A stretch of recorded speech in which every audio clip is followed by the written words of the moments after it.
당신의 퇴직금이 하루아침에 증발했습니다. 아무 잘못도 없이 당신이 매달 성실하게 넣어온 그 돈이 어딘가에 양복 입은 사람들이 저지른 도박 때문에 사라진 거거든요. 2008년 세계 금융 시스템이 무너지던 그 순간 월스트리트의 CEO들은 보너스를 챙겼고 수천만 명의 평범한 사람들은 집을 잃었습니다. 오늘은 그 돈이 어디서 왔고 어디로 사라졌으며 왜 범인들은 단 한 명도 감옥에 가지 않았는지 그 불편한 진실을 처음부터 끝까지 파헤쳐 보겠습니다. 자, 시간을 조금 되돌려 볼게요. 2001년 미국은 두 가지 충격을 동시에 맞았습니다. 닷컴 버블 붕괴로 나스닥이 80% 가까이 폭락했고 9.11 테러로 경제 심리가 완전히 얼어붙었거든요. 미국 연방준비제도는 이 위기를 탈출하기 위해 기준금리를 1%까지 낮췄고 역사적으로 유례 없는 초저금리 시대가 열렸습니다. 돈을 빌리는 비용이 사실상 공짜 수준이 된 거죠. 여기서 핵심 질문이 하나 나옵니다. 돈 빌리는 게 싸지면 사람들은 뭘 살까요? 집입니다. 미국인들은 집을 샀습니다.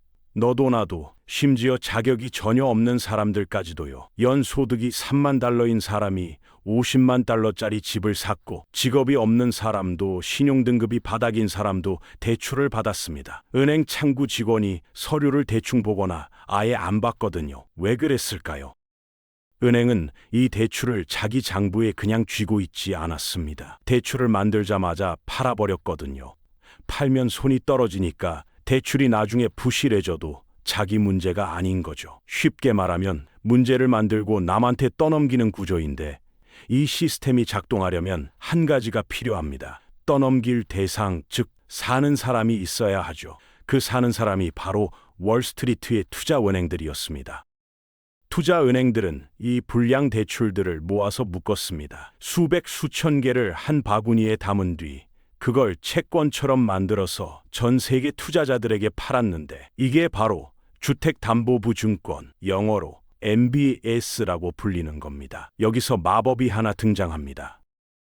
이 MBS를 누군가 평가해줘야 하는데 그게 무디스, SP 같은 신용평가사들이었거든요. 문제는 이 신용평가사들의 수수료를 누가 냈냐는 겁니다. 투자은행들이 냈습니다. 자기 상품을 평가해달라고 의뢰하고 자기가 돈을 내는 거죠. 식당 주인이 자기 식당 별점을 직접 돈 주고 사는 것과 똑같습니다. 결과는 뻔했습니다. 불량 대출 덩어리로 만들어진 MBS의 AAA, 즉 최고 등급이 찍혔고 세상에서 가장 안전한 투자라는 딱지가 붙었습니다. 노르웨이 연기금이 샀고 한국 은행들도 샀고 독일 지방 은행들도 샀습니다. 전 세계 기관 투자자들이 이 시한폭탄을 포트폴리오에 집어넣은 거죠. 그리고 월스트리트는 여기서 멈추지 않았습니다. MBS를 또 모아서 또 다른 상품을 만들었거든요. 이걸 CDO, 즉 부채담보부증권이라고 하는데 쓰레기를 모아서 재포장하고 또 모아서 또 재포장하다 보니 어느 순간부터 이 상품들이 얼마나 위험한지 만든 사람도 파악이 안 됐습니다. 2005년 집값은 계속 올랐고 집을 사면 무조건 오른다는 신화가 생겼습니다. 플로리다에서는 아침에 사서 저녁에 팔고 라스베이거스에서는 학교 선생님이 투기 목적으로 5채씩 사는 일이 벌어졌습니다. 집은 이제 사는 곳이 아니라 주식처럼 사고 파는 자산이 됐고 이쯤에서 이 파티에 어두운 그림자가 드리우기 시작합니다. 아주 소수의 투자자들, 금융 시스템의 내부를 꿰뚫고 있던 사람들이 뭔가 이상하다는 걸 눈치챘습니다. 소득 증빙도 없이 대출받은 사람들의 데이터를 분석해보니 채무 불이행률이 비정상적으로 높아지고 있었거든요. 이 사람들은 한 가지 결론에 도달했습니다. 이 시스템은 반드시 무너진다. 그래서 이들은 월스트리트에 찾아가서 아주 황당한 요청을 했습니다. 주택시장이 망하는 쪽에 돈을 걸게 해달라고요. 월스트리트는 비웃었습니다. 주택시장이 망한다고? 미국에서? 말도 안 되죠. 근데 돈을 벌 기회가 생겼으니 거절할 이유가 없었습니다.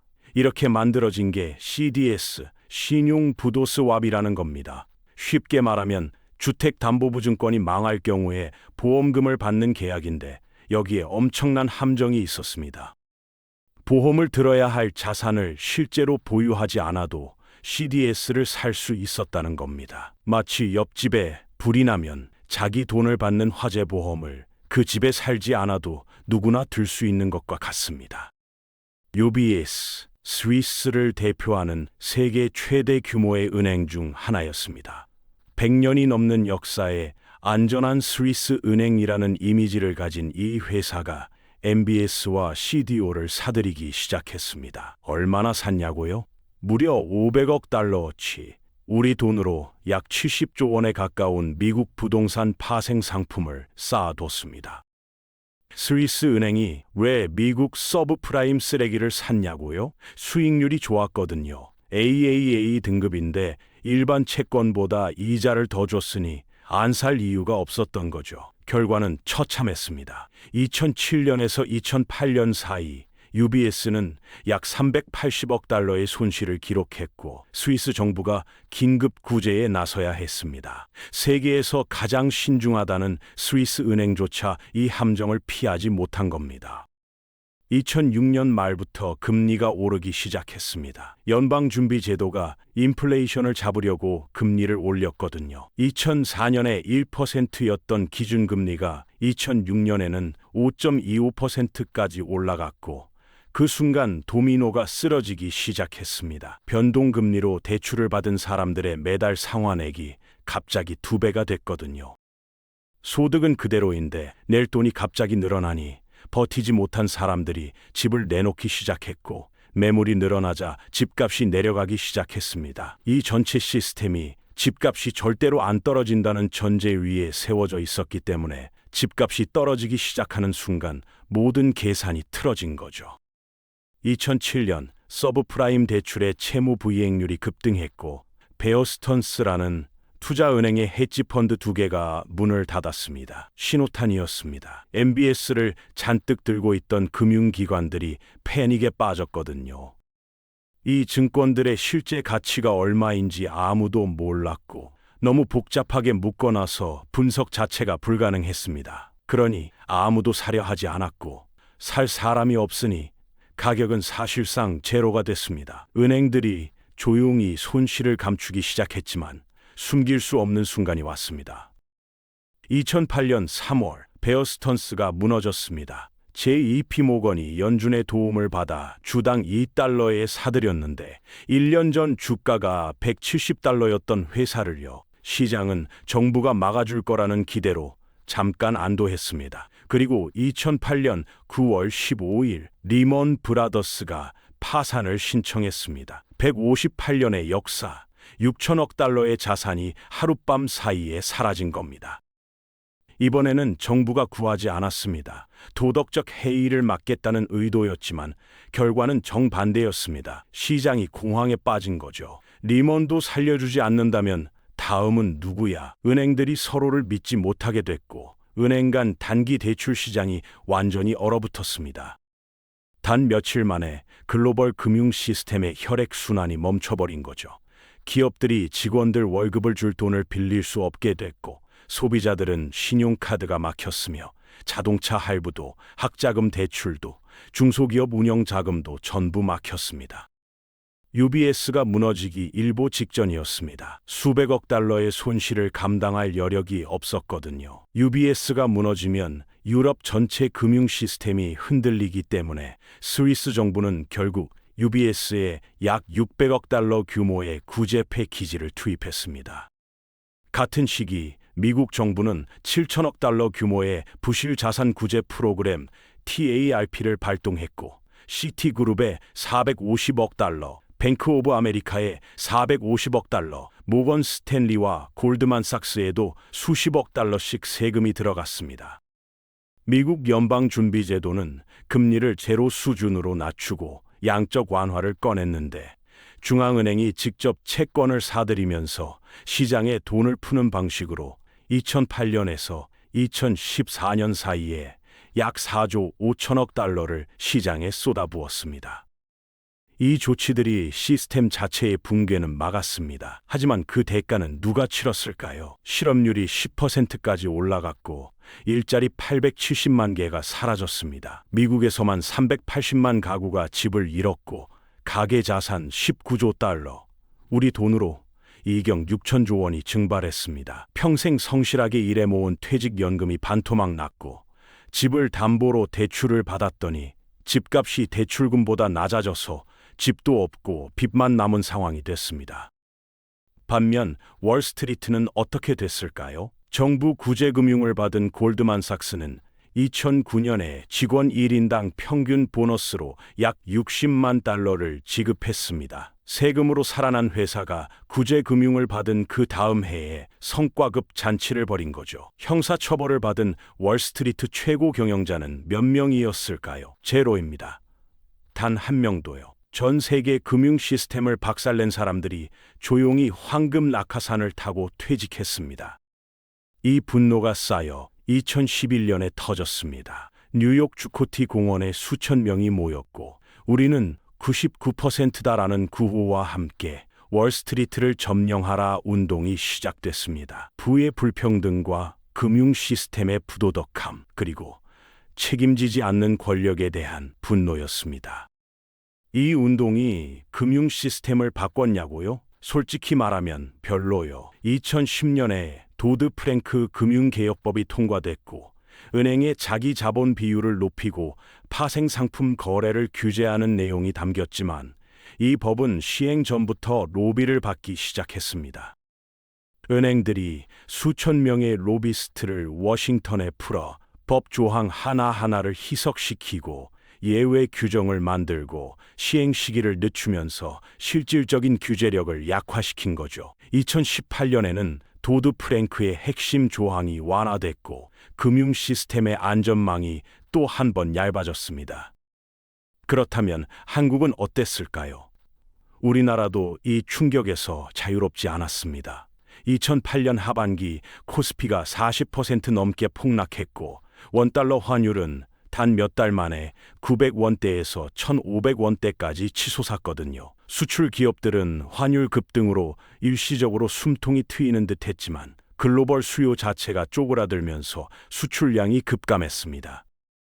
한국 은행들도 미국발 MBS에 상당액을 투자했다가 손실을 봤고 외국인 투자자들이 한국 시장에서 대규모로 자금을 빼가면서 외환 보유고가 빠르게 줄었습니다. 당시 정부는 미국, 일본, 중국과 긴급 통화 스왑을 체결했는데 한국이 1997년 외환 위기를 겪으며 쌓아온 외환 보유고와 위기 대응 경험이 이때 진가를 발휘하면서 다른 나라들보다 비교적 빨리 안정을 되찾을 수 있었습니다. 하지만 평범한 사람들의 이야기는 달랐습니다. 수출 중소기업들이 줄줄이 문을 닫고 비정규직 노동자들이 먼저 잘렸거든요. 위기의 충격은 언제나 가장 약한 곳부터 시작됩니다. 그렇다면 이런 위기가 왔을 때 개인 투자자는 어떻게 해야 할까요? 2008년을 복기해보면 몇 가지 교훈이 보입니다. 첫 번째, 공포가 극에 달했을 때 시장을 떠난 사람들은 회복의 과실을 얻지 못했습니다. S&P 500이 바닥을 찍은 2009년 3월 이후 10년간 버틴 사람과 패닉셀을 한 사람의 결과는 완전히 달랐거든요. 두 번째, 분산 투자의 중요성입니다. 한 자산에 모든 걸 집중한 사람들이 가장 크게 다쳤고 부동산 하나에 올인했거나 특정 은행 주식에만 집중한 경우 회복 자체가 불가능했습니다. 세 번째, 레버리지, 즉 빚을 끼고 투자하는 건 평상시엔 수익을 키워주지만 위기 때는 파산을 가져옵니다. 2008년 금융위기는 전 세계가 레버리지의 위험성을 동시에 배운 역사상 가장 비싼 수업료였습니다. 네 번째, 복잡해서 이해가 안 되는 금융상품은 사지 말아야 합니다. 2008년에 망한 투자자들 중 상당수는 자신이 뭘 샀는지 제대로 몰랐거든요. CDO가 뭔지 그 안에 뭐가 들어있는지 이해하지 못한 채 AAA 등급만 믿고 투자한 겁니다. 2008년 이후 세계 경제는 역설적인 방향으로 흘렀습니다. 위기를 막으려고 풀었던 어마어마한 돈이 자산 가격을 폭등시킨 거죠. 제로에 가까운 금리가 10년 넘게 유지되면서 그 돈이 주식으로, 부동산으로, 채권으로 몰렸고 S&P 500 지수는 2009년 바닥에서 2020년까지 400% 이상 올랐습니다. 문제는 이 자산 상승의 혜택이 균등하지 않았다는 겁니다. 주식을 가진 사람, 집을 가진 사람, 이미 가진 사람들의 자산은 늘었지만 임금은 그만큼 오르지 않았습니다. 2008년 위기가 불평등을 해소한 게 아니라 오히려 심화시킨 거죠. 2008년 금융위기는 단순히 탐욕스러운 은행가들의 이야기가 아닙니다. 이익은 사유화하고 손실은 사회화하는 구조, 복잡성을 이용해 책임을 분산시키는 구조, 규제를 만들면 그 규제를 무력화하는 로비 시스템, 그리고 위기가 올 때 언제나 약자가 더 많이 잃는 구조. 이 모든 게 맞물려 터진 시스템의 구조적 결함에 관한 이야기입니다. 이 구조는 2008년에 생긴 게 아니고 오래전부터 있었으며 2008년 이후에도 크게 바뀌지 않았습니다. 다음 위기는 어디서 올까요? 전문가들은 상업용 부동산 시장의 과잉 부채, 국가 단위의 채무 문제, 암호화폐 시장의 불투명한 레버리지, AI 열풍에 편승한 과대평가된 기술주들을 지목합니다. 어디서 오든 그 위기는 지금 이 순간 어딘가에서 조용히 자라고 있을 겁니다. 아무도 신경 쓰지 않는 어떤 시장의 구석에서요. 버블은 항상 터지기 직전까지 버블처럼 보이지 않습니다. 모두가 수익을 내고, 모두가 낙관적이고, 모두가 이번엔 다르다고 말할 때 그때가 가장 위험한 순간입니다. 금융 시스템은 복잡하고 이해하기 어렵습니다. 그게 바로 일부 사람들이 원하는 겁니다. 이해하기 어려울수록 책임 묻기가 어려우니까요. 그래서 우리는 계속 공부해야 합니다.